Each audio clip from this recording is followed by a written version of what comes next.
This is session 5 of Response to the Coming of Jesus. And today I'm going to look at the response of two very ordinary people. They were people, though, who were devoted to God, and so the Holy Spirit was able to work through them. First one's Simeon. He's described as righteous and devout, and says the Holy Spirit had revealed to him that he would not die until he had seen the Messiah.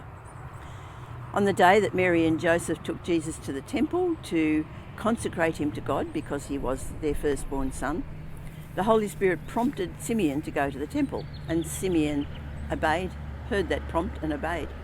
He went to the temple and he saw this ordinary couple with their little baby, but he instantly knew that this was the promised Messiah. He took the child in his arms and he praised God. We tend to think that Simeon must have been old because he said now he's happy to die because with his own eyes he's seen the salvation of the world. Well, he possibly was old, but it's also possible that he was just so overjoyed at having seen that the Messiah had been born that there was nothing else in life that he could want to, so he's quite happy to go. Anyway, it doesn't matter. Regardless of his age, he was just so happy to see the Messiah.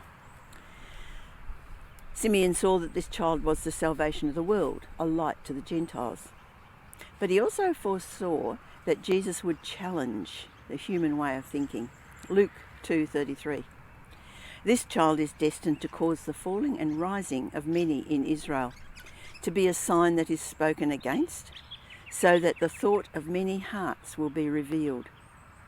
And then he must have turned to Mary and Joseph and said, and a sword will pierce your heart also. Simeon was completely in tune with God, and he saw that this Messiah was not a great military ruler, but someone who would challenge human thinking and expose it for what it was. He was also someone that would suffer rejection, and there would be grief for his parents. But he was still the salvation of the world. And then we hear of Anna. She'd been a widow for 84 years, married only for 7, and she must have been fairly old.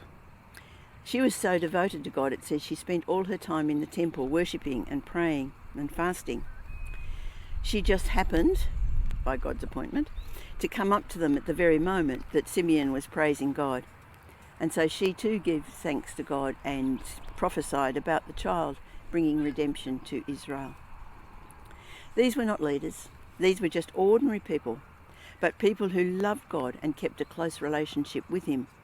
Their closeness to God enabled them to recognize what God was doing in Jesus, to understand this was not a warrior, but the very Son of God, come to redeem his people. They had no status, no power. Two ordinary people who loved God and devoted their lives to him. We don't have to have positions of power or status to live lives that are devoted to God. But these are the very lives that will bring wisdom and understanding to the world.